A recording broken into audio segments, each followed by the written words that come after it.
Good morning, everyone. No board games played yet today for me, but I do have coffee, which is just as good. Not better, but just as good. Today's video is about the Beyond the Monolith Kickstarter. This was interesting because I planned on making a video about this 2 days ago, and then they canceled the Kickstarter, and so I debated making a video at that point because my video, to be frank, was going to be criticisms.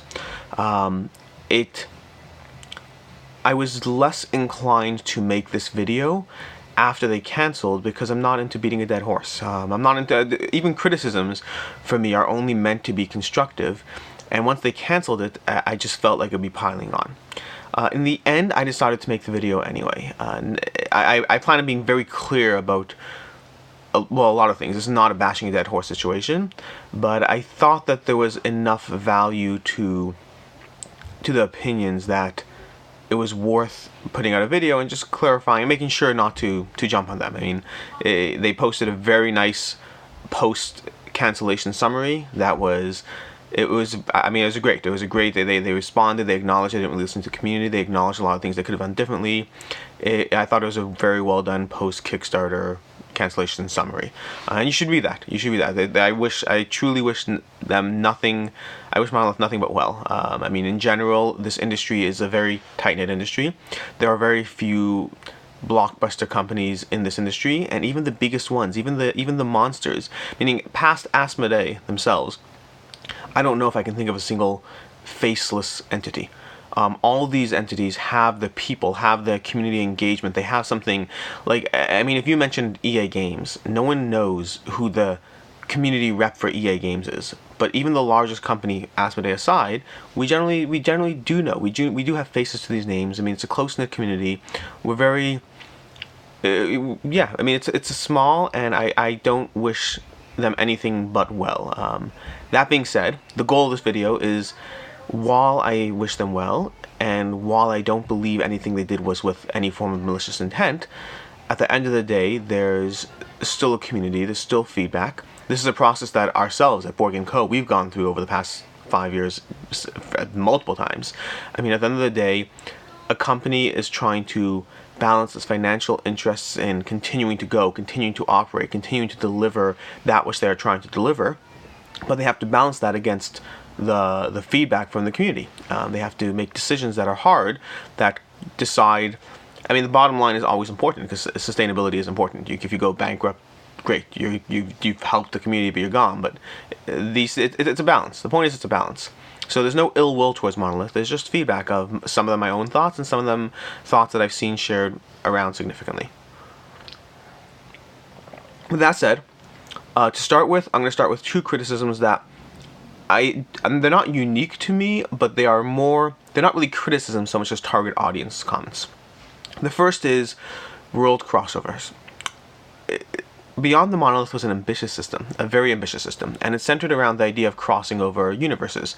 Batman fighting Conan, Conan fighting some, I don't really know who they would have brought in from CMON, but Conan fighting some Blood Rage units or who knows what. There's a lot of world crossover involved in this plan, in this project. I don't think world crossover games have done particularly well in general. For myself, they're almost an instant no. I have no interest in that genre. I have no interest in Cthulhu facing off against Batman. It just doesn't do it for me. I think other notable world crossover games would include Heroescape. We have Heroescape. We have Funkoverse, Funko Pop, the new Funko Pop game, Duel of Ages. I don't think they've done particularly well. It's not a genre. I think world crossover kind of falls into that semi-co-op genre, meaning there are a few games, but not so many notable games, not so many games that people find particularly amazing or particularly engaging. They might make money, but it doesn't seem to be the biggest audience.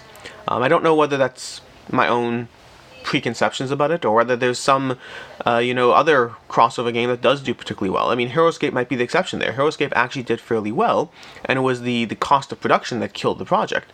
But I don't know, maybe Heroescape is the exception, but I can't think of any other real exceptions that have done well and have become evergreens, have become super hot.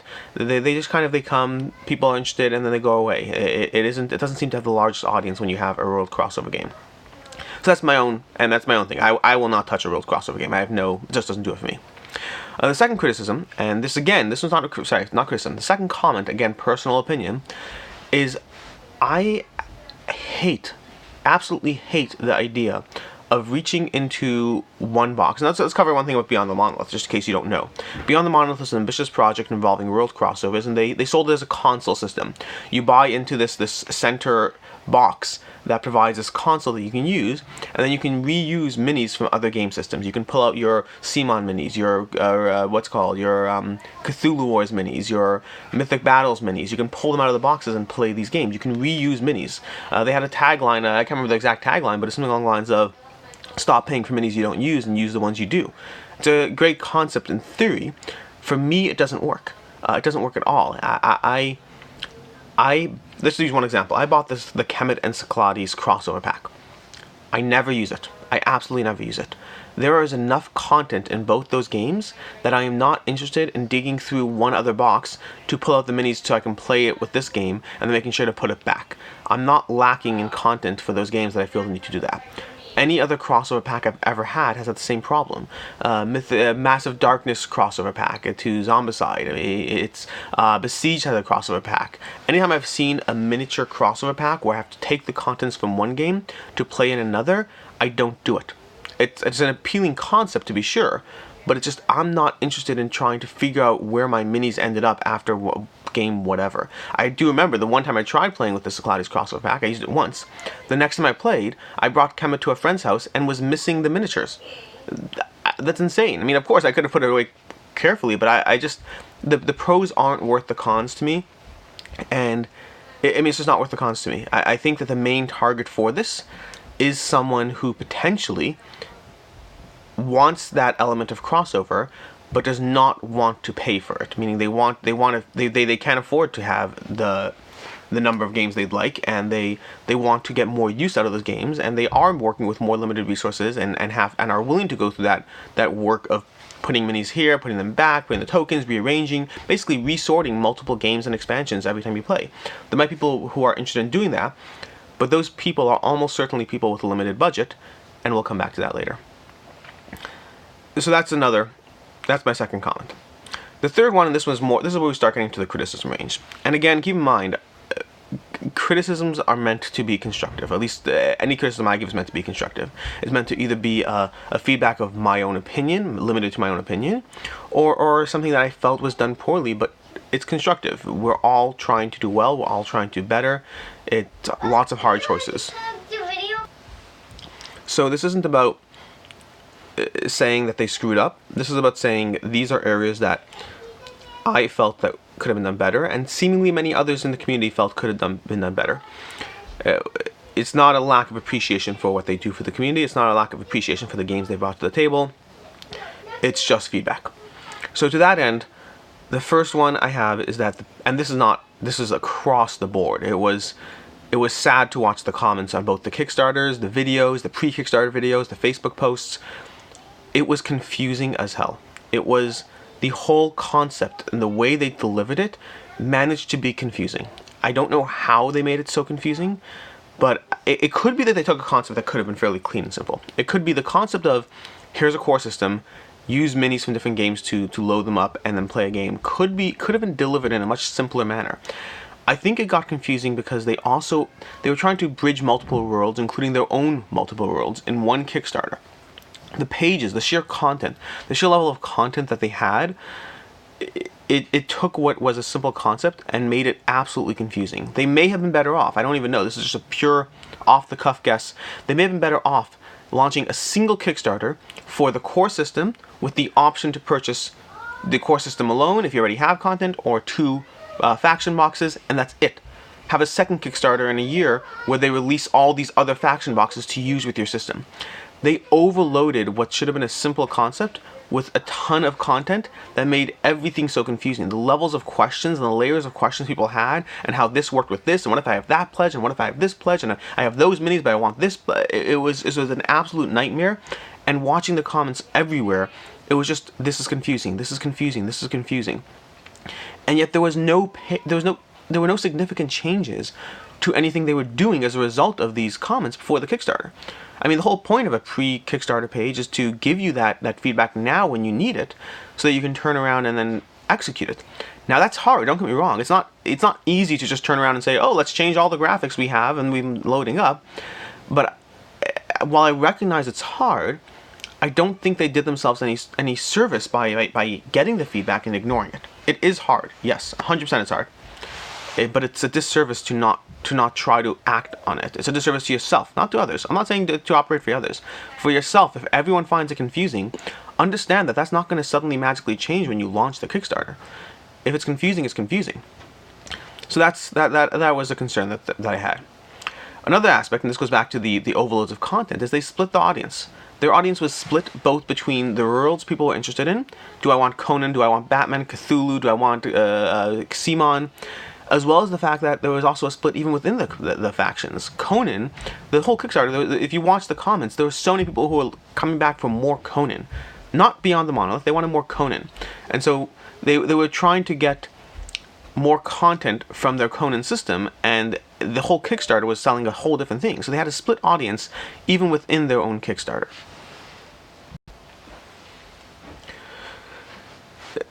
Additionally, another criticism, and this is the only one that I feel borders on going a little bit past constructive criticism and into criticism. The goal is constructive, to be sure, but this is the only one that I and again, we're not immune. Board Game Co., myself, we have done things that we shouldn't have. We have responded to customers in manners that aren't always the most ideal. Sometimes it's hard. It is. It's not an excuse. Sometimes it's hard to pull back your emotion from responding to something. And if you look at the early days of Board Game Co., I've certainly done that. So even when I say this is a criticism, it is not leveled without the understanding that we are all human, we are all flawed, we all make mistakes. Beyond the Monolith is offering a discount system where previous backers could sponsor other backers. They could basically say, oh, I'm not backing it, I'm not interested in it, therefore I'm going to sponsor this other person who will get a 10% discount on the Batman stuff, or whatever it was. Now, to start with, the discount system was confusing. This goes back to the confusing thing. The whole system it wasn't like, oh, here's 10% off. It was, if you back this, you might get 10% off that, you might get 4% off this. The whole thing was, again, just absolutely confusing, much more complicated than it needed to be. But additionally, in the comments, when people were expressing their dissatisfaction with the campaign, every time someone said this is too confusing, or I'm out, or I'm not interested, or any form of criticism, however poorly that criticism was delivered, Monolith responded with, oh, why don't you sponsor someone else instead? Meaning they'd ignore the comment, they'd completely disregard. And by the way, if you're going to ignore the comment, better to just ignore the comment. Don't respond while ignoring the comment. That really shows that you're ignoring the comment. They would respond to the criticism with, why don't you just sponsor the other person? That's a complete disregard for what the person said. And then to top it off, and this is the part where it borders for me, is they would shame people. Many people would just ignore them, and many people would say, oh, I'm not interested in sponsoring someone's for a system I'm not using. Now let's save that bucket of response for something else. I don't know if I agree. I don't think I agree with the concept of let me punish other people because I'm not benefiting. But that aside, I'm not talking with individual backers. I'm talking about Monolith's response here. Monolith, to a certain extent, would shame people. They'd be like, oh, that's a shame. There's so many people who can use the discount. It's a shame you're holding it back from them. And I'm paraphrasing. I'm not sure if the exact words, don't quote me on that. But if you look at the comments, you can find sentiments like this from Monolith. What the hell, man? Yes, they are holding back the discount. I acknowledge that, 100%. They are holding back the discount. But you can give them the discount yourself. Am I missing something here? Is there like some sort of licensing contract you have with Batman that someone needs to sponsor? Is this out of your hands? Do you not have the capacity to make this decision? Monolith is the one who put that discount system in place, and then they are shaming others for not sharing that discount when Monolith themselves can share the discount. Now, I get marketing. We have to market. That's the nature of again, going back to businesses, going back to sustainability. If you get an abandoned cart reminder with a coupon code, whatever it is, I get marketing. I'm not against marketing. But don't shame someone else for not extending a discount that you can just as easily share yourself. That's going past marketing and into bad press. I mean, it's a weird system. If if you have, for whatever reason, I don't understand the reason for the discount system or the incentive. I don't understand the emotional investment that maybe they're hoping backers would turn to the friend and say, hey, here's this Kickstarter I'm not backing. I don't understand what the goal of the marketing was in this context. But whatever it was, don't shame your backers for not sharing a discount when you can just as easily extend that discount yourself. That is your choice. You don't want to, I get it. You want to have a system in place with a little gate hold, a threshold, something that people have to go, so some people get the discount, some people don't. Fine. Don't shame others. It really seemed like Monolith was trying to get as many people as possible to share that discount, to the point of shaming them for not sharing that discount. And if you want the discount shared that badly, just open the floodgates. Have a day 2 announcement. Hey guys, we're so sorry for the confusion, and as a reward, everyone gets those discounts that are reactions, but it's something. Do something. There's so many ways you can do it. In general, if your costs of goods are less than, if you can't afford a 10% discount on your product, that's probably not great for you to begin with. And if you can, use it to your advantage when you can and will. I mean, this is why Board Game Co. we do sales, we do 10% off sales all the time. Obviously, we want 100% when we can. But for the bargain shoppers, for the people who are willing to risk losing one item today to get a cheaper item tomorrow, you got to target all markets. So we have full price half the time, or more than half the time, and then once a month, once every month and a half, we'll run a discount to get those people in who are looking for that extra savings. It's a, yeah. I mean, I don't really know I don't know what Monolith's goal was, but it is what it is. The last and final comment, and this is really, again, it's confusing. I think the biggest failure of Beyond the Monolith is that they were promising, the goal of the system, the entire stated goal was to stop buying more minis and use the ones you have. And going back to my earlier point of I hate moving things between boxes, and I think maybe that's targeting the budget-conscious consumer. How can you be targeting the budget-conscious consumer when your entry-level pledge is 89 euros and your other pledges go up to 350? This was a Kickstarter that was supposed to be about not buying more minis, about reusing the minis you have. And yet it seemed like people had to really go through hoops to find out what they can do to not buy more minis and to use the minis they had. They promised something, and then they hid any form of delivery on that promise, way buried in multiple levels of maybe you can do this, maybe you can do that. The entry-level pledge was 89 euros. That's not about just reusing the minis you have. This isn't a budget-conscious system where you say, here's the console for 20 bucks and great, now you can use those other minis. Or even $35. I mean, like, we're talking about, you can get an amazing game. You can get, I don't know, pick a game. Terraforming Mars, one of the, I think it's number 3 rated game on Board Game Geek right now. You can get that game for 40 bucks. They're promising a console for 89 euros. I mean, granted, it comes with 2 faction boxes, but what's the price of a good board game at this point? If you're selling a, I mean, I don't know how many times I can say it, but if you're selling a console, why does it cost more than an amazing game that stands on its own? What are the components that are missing here? What is it? What's in that console system that is costing so much? What is the price of the console? Why not sell the console for 30 bucks? I mean, people have to pay shipping for this too. This was a budget system without a budget price. I don't understand what the goal was. I don't understand what they were trying to deliver. The entire premise of Beyond the Monolith was a failure if you look at the price.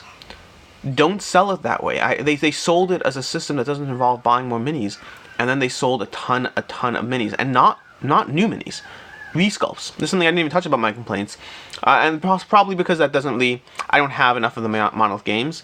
I think the only one I really have is Claustrophobia, where I am looking forward to getting this one to the table. I really am. Again, I love the companies. I like Monolith. I think they're great. I didn't like Mythic Battle so much. I want to try it again, kind of, but I tried it a few times and it didn't pull me in the way other skirmish games pull me in. But it's incredibly well rated, incredibly well received.